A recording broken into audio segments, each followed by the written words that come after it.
Come with me.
Everybody, and welcome to a conversation with Professor Yuval Noah Harari. My name's Gillian Tett. I'm the US Managing Editor of the Financial Times. Now, there are not many historians who would be put on the main stage of the Congress Center of the World Economic Forum, sandwiched between Angela Merkel and Macron. I think there are even fewer who could fill the room almost as much as Angela Merkel, and almost none who would have the experience as we were waiting in the green room and Angela Merkel came through, Chancellor Merkel came through, she took care to stop, go up to Yuval and introduce herself and say, "I've read your book." Pretty amazing. But Yuval Harari has written two very important books which have really shaped the debate, not just inside governments, but inside many businesses and many non-governmental organizations too. One of them, I imagine most of you read, Sapiens. Hands up who in the room has read Sapiens? Okay, well, that is pretty impressive. His second book, Homo Deus, took those themes of Sapiens, looking at the history of mankind, threw it into the future, and looked at the issue of digital. He's got a third book coming out this summer, 21 Lessons for the 21st Century, which is going to look at the present. But what he's going to be talking about today is something that actually Chancellor Merkel touched on in her own speech, which is a question of data. And what do we do about data today? His ideas are very provocative, very alarming, and something that all of you should pay very close attention to now. Professor Harari, Professor Yuval, the floor is yours. Thank you.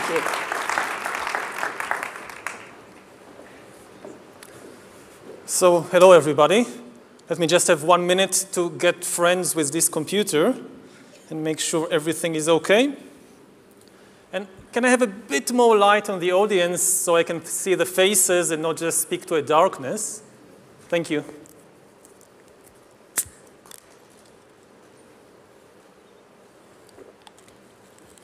So I want to talk to you today about the future of our species and really the future of life. We are probably one of the last generations of Homo sapiens. Within a century or two, Earth will be dominated by entities that are more different from us than we are different from Neanderthals or from chimpanzees.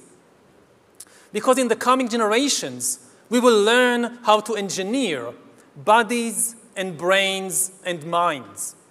These will be the main products of the economy, of the 21st century economy.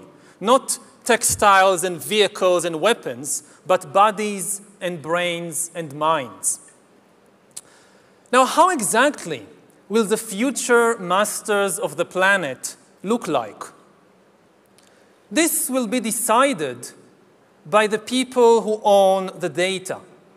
Those who control the data control the future not just of humanity, but the future of life itself. Because today, data is the most important asset in the world. In ancient times, land was the most important asset. And if too much land became concentrated in too few hands, humanity split into aristocrats and commoners. Then in the modern age, in the last 2 centuries, machinery replaced land as the most important asset. And if too many of the machines became concentrated in too few hands, humanity split into classes, into capitalists and proletariats. Now data is replacing machinery as the most important asset. And if too much of the data becomes concentrated in too few hands, humanity will split not into classes. It will split into species, into different species. Now, why is data so important? It's important because we've reached the point when we can hack not just computers, we can hack human beings and other organisms. There is a lot of talk these days about hacking computers and email accounts and bank accounts and mobile phones, but actually we are gaining the ability to hack human beings. Now, what do you need in order to hack a human being? You need two things. You need a lot of computing power, and you need a lot of data, especially biometric data. Not data about what I buy or where I go, but data about what is happening inside my body and inside my brain. Until today, nobody had the necessary computing power and the necessary data to hack humanity. Even if the Soviet KGB or the Spanish Inquisition followed you around everywhere, 24 hours a day, watching everything you do, listening to everything you say, still, they didn't have the computing power and the biological knowledge necessary to make sense of what was happening inside your body and brain and to understand how you feel and what you think and what you want. But this is now changing because of two simultaneous revolutions. On the one hand, advances in computer science, and especially the rise of machine learning and AI, are giving us the necessary computing power.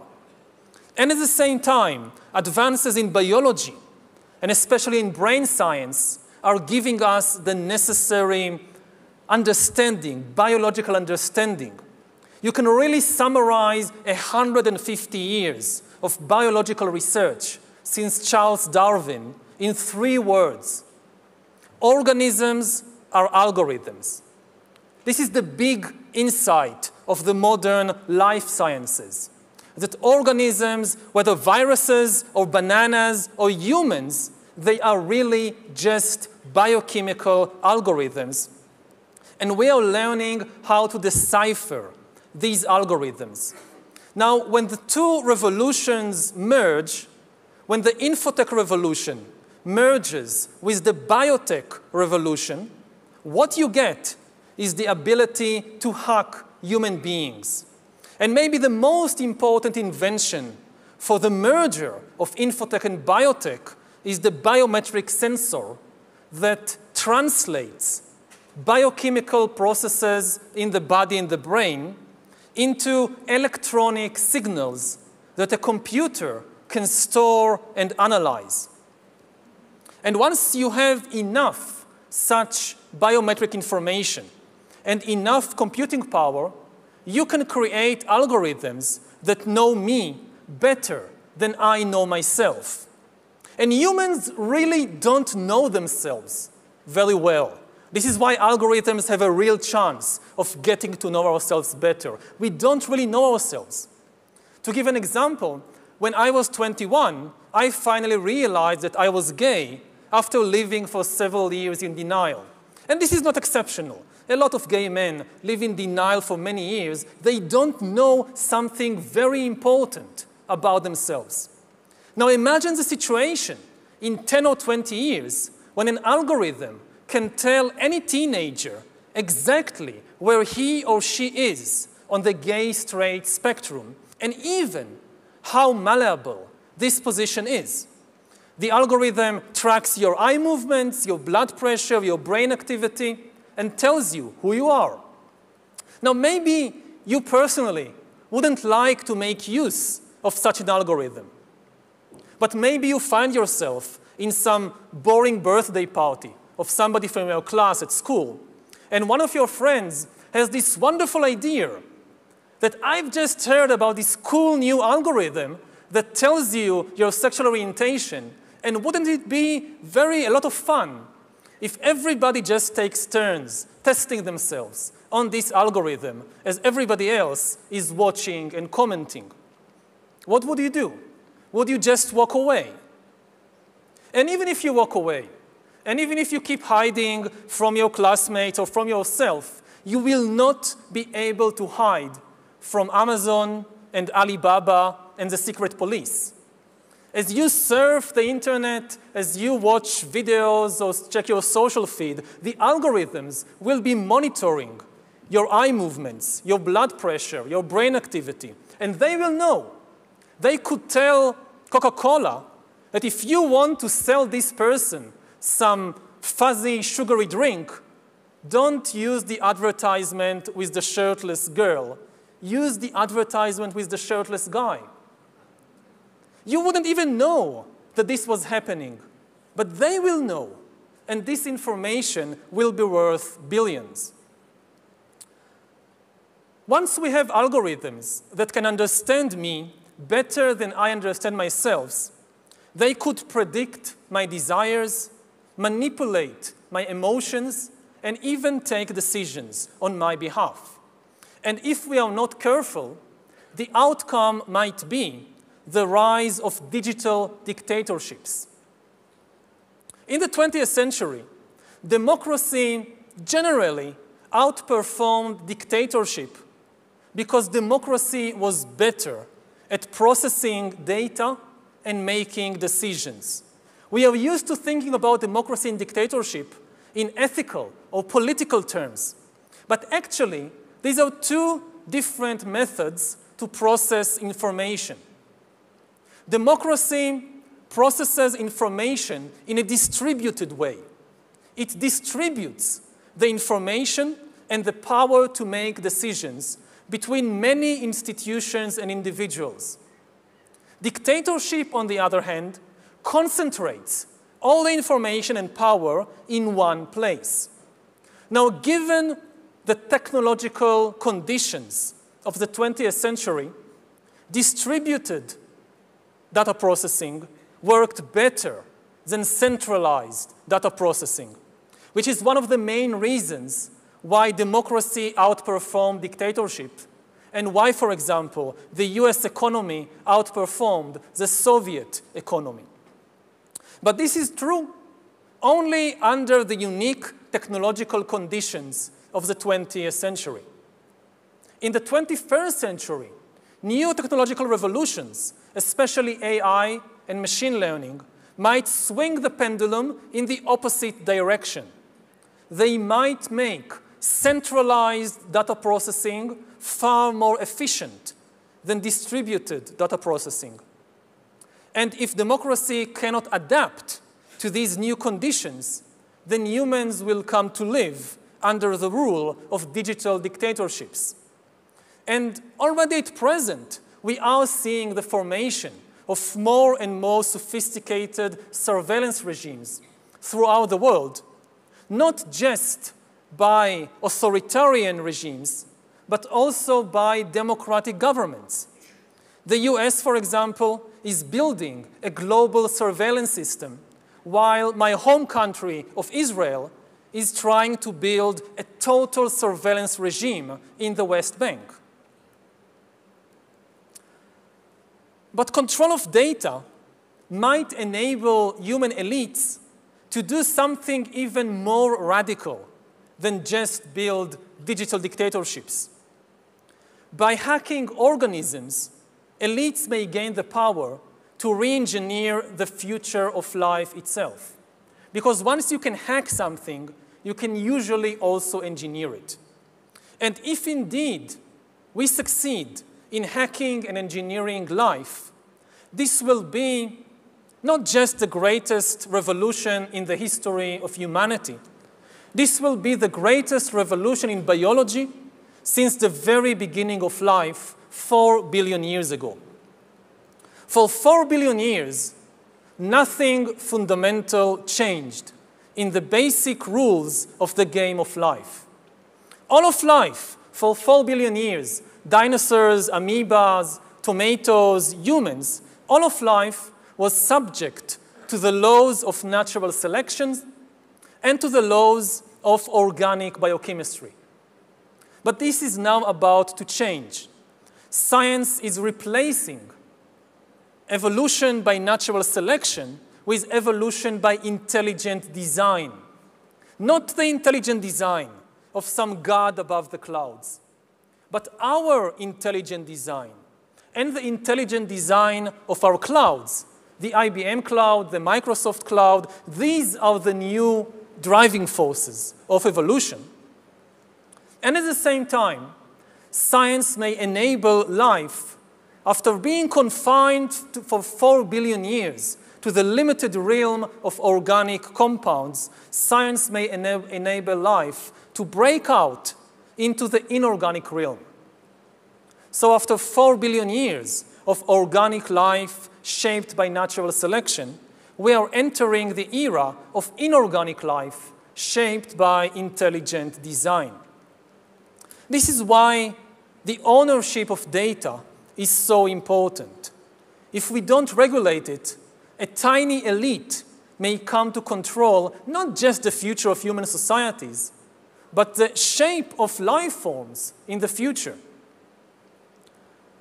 So how to regulate the data, the ownership of data? We have had 10,000 years of experience regulating the ownership of land. We have had a few centuries of experience regulating the ownership of industrial machinery.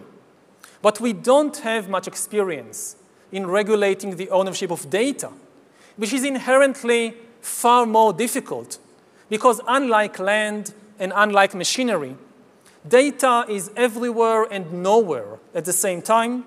It can move at the speed of light, and you can create as many copies of it as you want. So does the data about my DNA, my brain, my body, my life, does it belong to me, or to some corporation, or to the government, or perhaps to the human collective? At present, big corporations are holding much of the data, and people are becoming worried about it. But mandating governments to nationalize the data may curb the power of the big corporations only in order to give rise to digital dictatorships. And politicians really, many politicians at least, are like musicians. And the instrument they play on is the human emotional and biochemical system. A politician gives a speech, and there is a wave of fear all over the country. A politician tweets, and there is an explosion of anger and hatred. Now, I don't think we should give these musicians most sophisticated instruments to play on. And I certainly don't think they are ready to be entrusted with the future of life in the universe, especially as many politicians and governments seem incapable of producing meaningful visions for the future, and instead, what they sell the public are nostalgic fantasies about going back to the past. And as a historian, I can tell you two things about the past. First of all, it wasn't fun. You wouldn't like to really go back there. And secondly, it's not coming back. So nostalgic fantasies really are not a solution. So who should own the data? I frankly don't know. I think the discussion has just begun. Most people, when they hear the talk about regulating data, they think about privacy, about shopping, about companies, corporations that know where I go and what I buy. But this is just the tip of the iceberg. There are much more important things at stake. So the discussion has hardly begun, and we cannot expect instant answers. We had better call upon our scientists, our philosophers, our lawyers, and even our poets, or especially our poets, to turn their attention to this big question. How do you regulate the ownership of data? The future, not just of humanity, but the future of life itself may depend on the answer to this question. Thank you.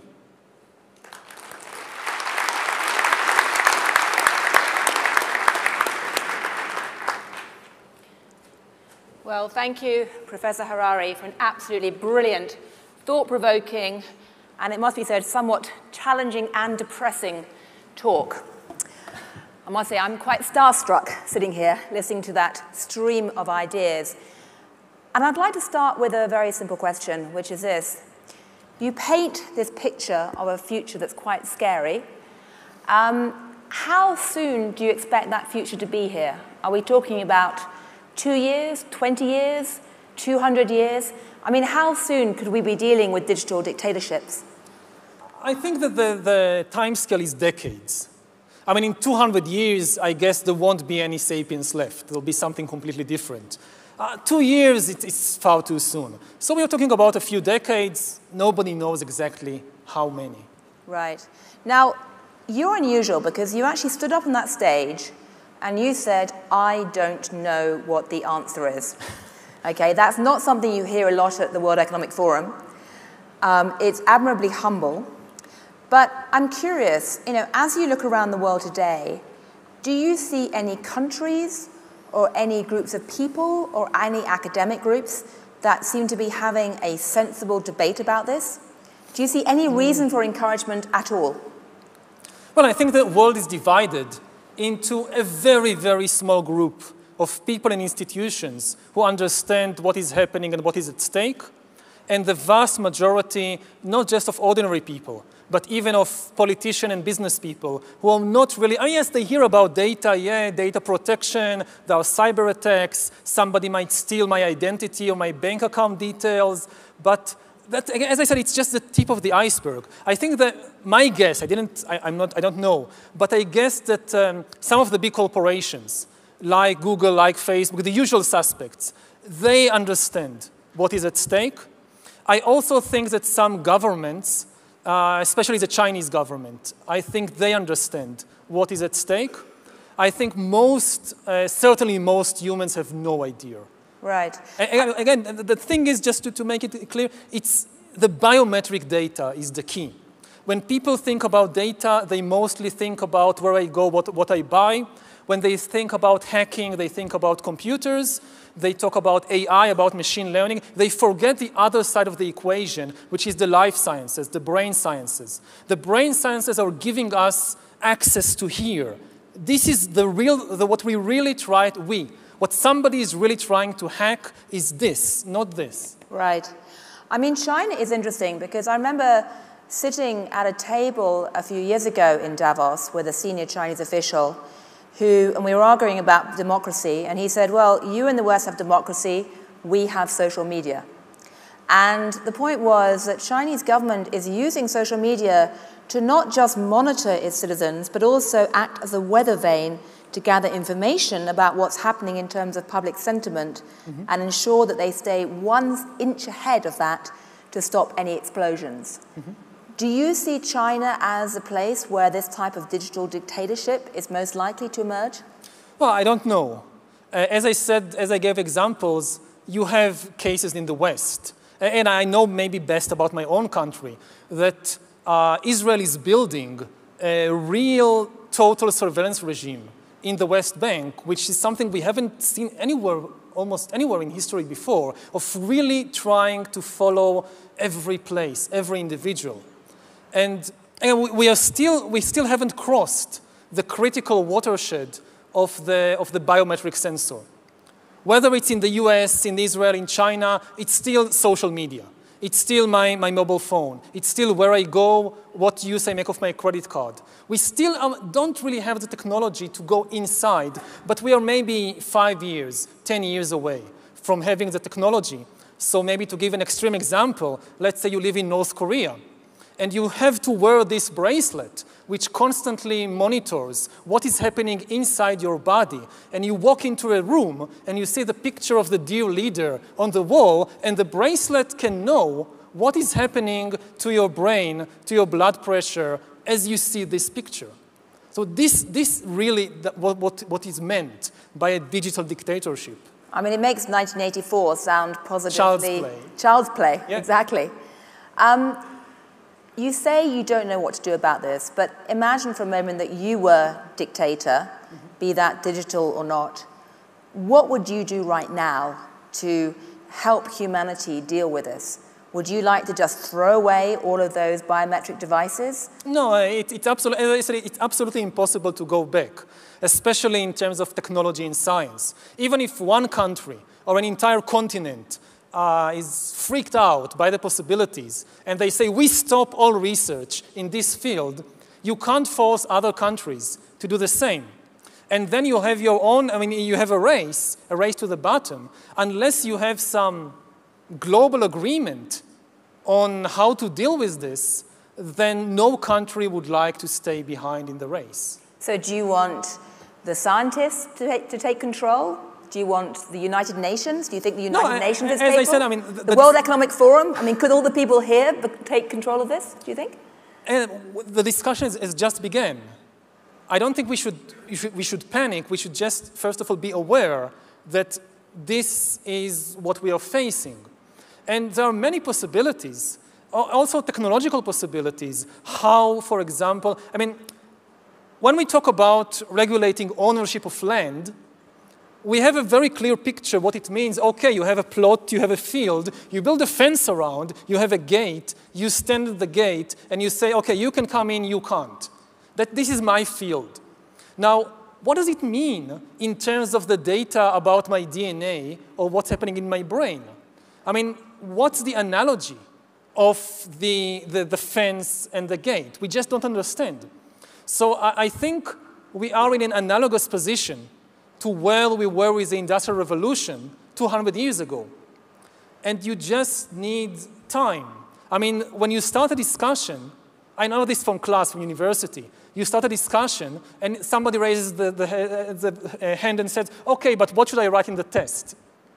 And no, we are not there yet. We should first have a discussion about this. I don't have all the answers. Right.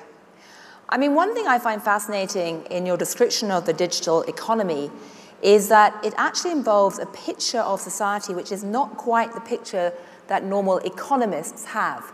Because most of the digital exchanges today don't actually involve money. People are giving up data in exchange for services. Yeah. And that's something that no economic model can capture right now. And frankly, the legal models can't either in terms of the antitrust. So I'm curious, when you look at this problem, it's not quite economics.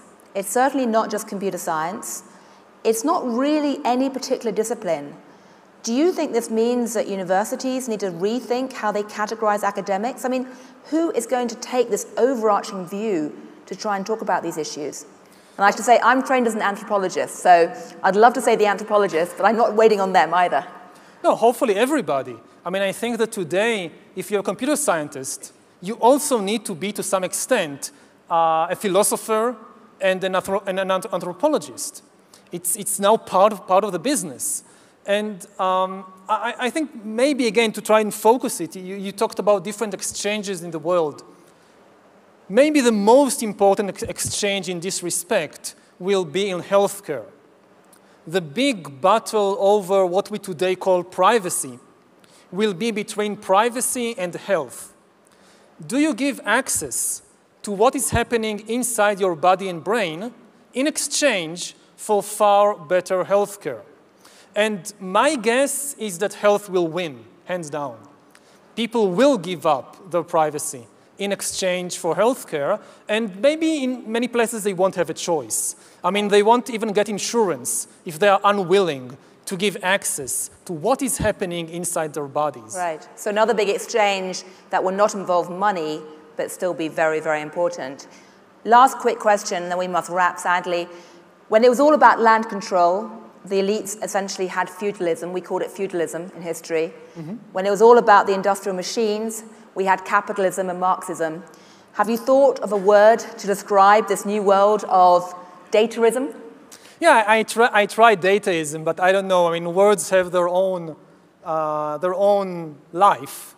And what word catches and what word doesn't, it's really a coincidence. Well, maybe answers on the postcard if anyone in the hall has an idea, or tweet it out, or send him an email, or whatever digital communication you like. But anyway, on behalf of everyone here, I can see from the faces, people are actually not looking at their mobile phones. They're actually looking at you. They are rapt. That is quite an achievement. And thank you very much indeed for both inspiring us and terrifying us. Thank you. Thank you, Gillian. Thank you. Come with me.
see the trace.